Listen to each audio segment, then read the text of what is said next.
Alors c'est un grand honneur, un grand plaisir. Il ne faut pas que je boude ma joie, d'Anchant, de vous avoir près de moi pour parler de votre nouveau livre, Une douce lueur de malveillance.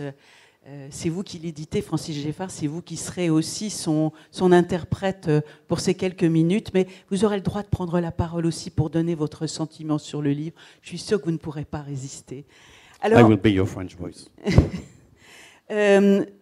C'est difficile de résumer l'histoire, mais disons qu'au début, on fait la connaissance de Dustin, qui est psychologue, et qui essaye un peu de maîtriser sa vie, sa mémoire, de surmonter des événements de son enfance, car lorsqu'il était enfant, toute sa famille a été assassinée par son frère adoptif, Rusty.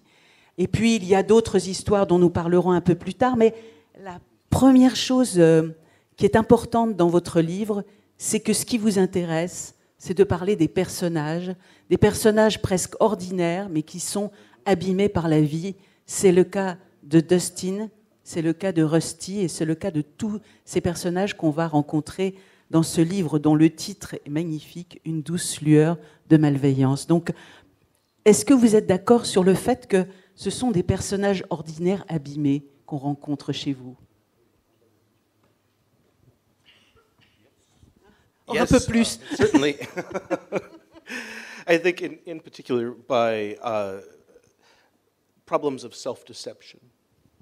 Oui, je crois que la plupart d'entre eux ont des petits problèmes d'aveuglement. Et racontez-nous un petit peu comment vous parleriez de Dustin. Qui est-il pour vous? Qui sont ces deux garçons, Dustin et Rusty?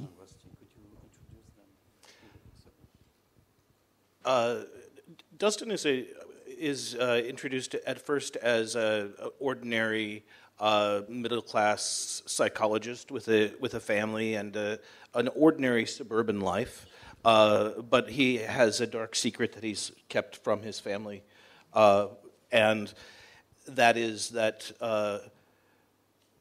in childhood, when he was about 13 years old, his mother and father and aunt and uncle were murdered.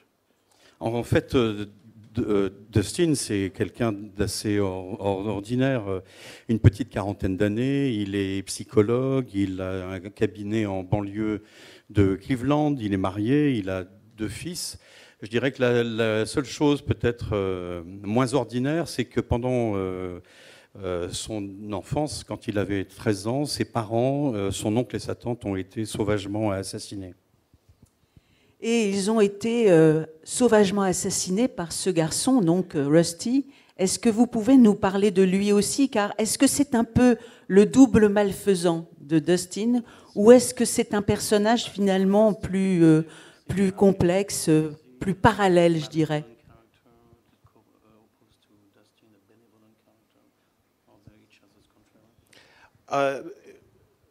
Rusty came to Dustin's family as a teenager.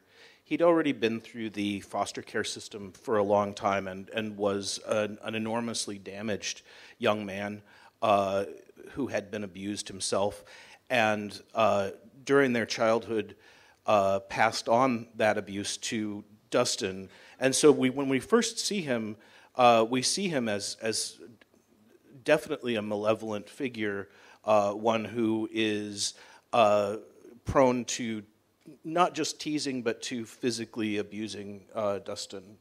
En fait, Rusty a été adopté par les parents du personnage principal de Dustin quand il était adolescent. C'est un enfant qui avait connu énormément de problèmes dans sa jeunesse. Il a perdu ses parents, il est allé dans des foyers, il a été victime de mauvais traitements, et quand il rencontre son frère adoptif qui a 6 ans de moins que lui, d'une certaine façon, il reporte ce qu'il a vécu d'une certaine manière sur ce petit frère. Donc au début, on peut considérer qu'effectivement, c'est quelqu'un de pas très sympathique.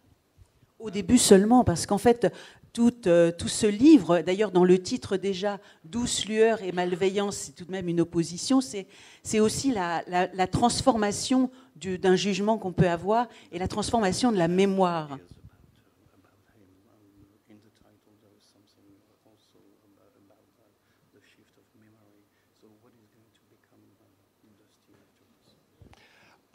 as the book goes on, I think we see more and more that Dustin has some culpability in the accusations against his brother, and that in some ways his memories are colored by self-deception and perhaps some lies as well. Oui, on se rend compte au fur et à mesure où le livre évolue que Dustin, le psychologue, a peut-être quelque chose à voir dans la façon dont son frère a été sévèrement condamné pour la mort de leurs parents et de leur oncle et tante, et qu'il y a aussi quelque part des mensonges, et qu'il semblerait que Dustin n'ait pas vraiment regardé la réalité en face. Mais ce terme-là, justement, de ne pas regarder la réalité en face, d'avoir la mémoire qui, j'allais dire la mémoire qui flanche, mais la mémoire qui tourne, une mémoire qui n'est jamais tellement fiable, est-ce que c'est pas ça, finalement, le cœur de ce livre ?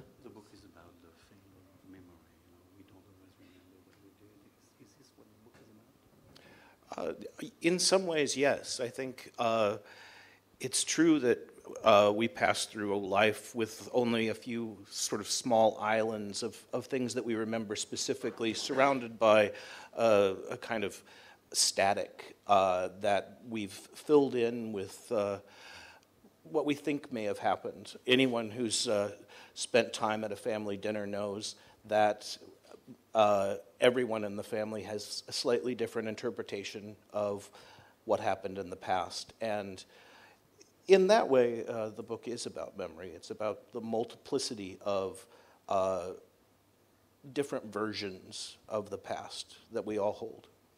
Oui, je crois que notre mémoire, elle est un peu semblable à des îles dont on a les contours en tête et qui sont des souvenirs précis dans un océan de choses dont on ne se souvient pas forcément et de choses qui sont incertaines.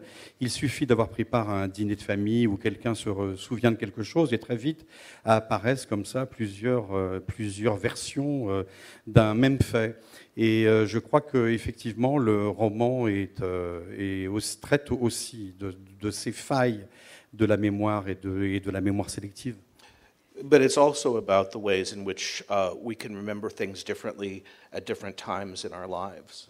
Et c'est aussi parce qu'on a une façon de se souvenir des choses qui varie selon notre âge. Mais on a l'air de manier beaucoup des choses un petit peu comme ça, un peu mystérieuses, mais ce roman est un roman extraordinaire parce qu'il est aussi construit presque comme un thriller, comme un roman noir, comme un roman policier. On avance dans des histoires dont on essaye de comprendre l'aboutissement. Il y a aussi d'autres meurtres. Est-ce que ce côté comme ça, roman noir, fait partie est volontaire? Est-ce que c'est une affaire de construction ou bien plus que ça? Parce que c'est un livre formidable. Hein. Yes, I've long been a reader of thrillers and mysteries.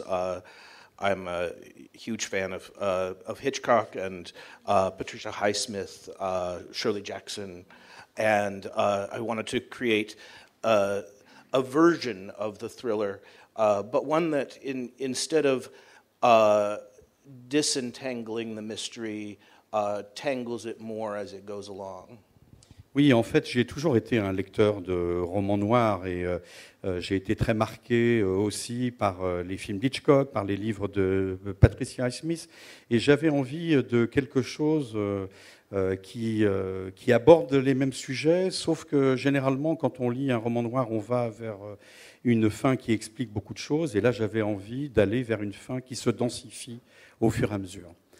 Et ce qu'on aurait peut-être dû dire, Christine, pour comprendre le roman, c'est qu'au moment où Dustin apprend que son frère est libéré de prison, alors que c'est sur son témoignage qu'il a été condamné à la prison à perpétuité. Et il y a des analyses à l'ADN qui n'avaient pas cours au moment de l'affaire, à la fin des années 70. Il apprend aussi que sa femme a un cancer. Et cet homme un peu ordinaire a plus en plus de mal à se confronter au quotidien. Et du coup, il fait ce que beaucoup d'entre nous faisons, il se réfugie dans son travail. Il est psychologue, il a pas mal de patients que l'on rencontre dans le roman. Et il en a un peu particulier, qui est un flic en congé longue maladie, qui est obsédé par une affaire sur laquelle il travaillait avant d'être mis en congé, qui concerne la mort suspecte d'étudiants des universités des environs, que l'on retrouve noyés dans des étendues d'eau, une mare, un lac, une rivière. Et ce flic est persuadé qu'il y a un tueur en série derrière ces morts, et il va entraîner petit à petit ce psychologue dans cette enquête, qui va être une enquête qui va déboucher sur pas mal d'autres choses d'ailleurs. Eh bien, vous avez bien fait de venir, Francis, pour éclaircir un peu ce livre qui n'est pas complexe, mais qui a de multiples phases comme ça, et dont la construction, elle aussi, est assez troublante. Mais il y a une chose aussi importante, parce qu'on n'a pas beaucoup de temps, mais c'est essentiel, c'est que c'est un livre aussi qui parle des failles de l'Amérique, c'est-à-dire d'un moment où il n'y a pas simplement des problèmes de drogue, des problèmes d'alcool, mais aussi des problèmes où on met sur le dos des criminels la religion, le satanisme, et tout ça aussi fait partie du cœur de ce livre. Yes, I think, as I said, it's a book about self-deception, but it's also about the ways in which Americans are susceptible or gullible and are easily prey to certain kinds of urban legends and even more malevolent kinds of lies. That in this case, we're talking about the satanic panic of the 1980s, in which I think the media sort of stirred up a entire cauldron of panic that ended with many people in prison for crimes that they didn't commit. Oui, c'est vrai que c'est au sujet de cette Amérique qui ne regarde pas les choses en face. C'est une Amérique qui gobe tout ce qu'on lui présente, que ce soit sur le plan politique ou sur le plan des faits divers. Une Amérique qui est en proie à des tas de problèmes sociaux et de problèmes d'addiction particulières, et qui croit aussi toutes ces légendes urbaines, comme celle des tueurs en série ou du satanisme, comme c'était le cas dans les années 70-80, la Manson Family et d'autres, où on a condamné des innocents suite à cette espèce d'hystérie collective qui avait saisi les États-Unis. Alors, une dernière chose aussi dont il faudrait parler, c'est le travail de construction, le travail sur la chronologie. Et une chose qui est assez frappante, c'est que la lecture est évolutive, c'est-à-dire que le lecteur lui-même change d'avis en fonction justement de ce travail sur la chronologie, sur les époques, sur l'histoire. I think I structured it in this way so that we could see multiple points of view on the crime and begin to see how different viewpoints contradicted one another, and how even characters within themselves had self-contradictions. And I think with crime fiction, a lot of the time we like to believe that there is a single answer, that that one person holds the key to things. And in this book, I think I'm challenging that question, that belief. Oui, en fait, j'avais envie que le lecteur soit amené au fur et à mesure à voir les choses différemment, d'où cette structure, et de voir aussi les personnages évoluer, pas seulement la vision que l'on a en tant que lecteur, mais aussi la vision que le personnage a de lui-même. Et souvent, dans la littérature noire, on pense que c'est une personne qui possède la clé de l'intrigue, alors que c'est bien plus subtil que ça, et que la vérité est répartie parmi tous les protagonistes. Alors que je suis d'une grande magnanimité, Francis, est-ce que vous avez quelque chose à ajouter à cette courte conversation? Oui, ce que j'aimerais dire peut-être, c'est une conversation que j'avais eue avec Laura Kasischke, qui est une grande admiratrice du travail d'Anne Chaon. Pour elle, c'est vraiment l'un des écrivains américains contemporains les plus intéressants. On s'est souvent les uns et les autres émerveillés en regardant des séries, de voir un peu la façon qu'avait un travail collectif de donner sur le papier un résultat qui nous attrapait littéralement et qui ne nous lâchait pas. Et là, quand j'ai lu pour la première fois le manuscrit de roman d'Anne Chaon, j'ai été sidéré qu'un écrivain tout seul puisse arriver à quelque chose qui approche de cette formidable machinerie de l'imagination, de la création de personnages et du développement d'une intrigue. Et là, il est arrivé à Paris en fin de semaine, et je savais que HBO avait acheté les droits du roman dont on parle, et que c'est le patron lui-même qui a supervisé True Detective qui va mener l'adaptation. Et il m'a annoncé jeudi que AMC venait d'acheter les droits d'un livre qu'on a publié il y a 5-6 ans qui s'appelait « Cette vie ou une autre ». Et voilà, ça ne m'étonne pas voilà, qu'un écrivain comme lui, qui est si impressionnant dans sa façon de rendre un roman aussi dense, aussi riche et aussi vaste, eh bien qu'il impose pour une fois les mots au monde de l'image. Ça, je trouve ça plutôt rassurant pour les écrivains, les lecteurs et les éditeurs. Et puis c'est un livre qu'on prend un immense plaisir à lire, un immense plaisir de lecture qui n'est pas un plaisir ardu, mais un plaisir intelligent. Merci beaucoup. Merci.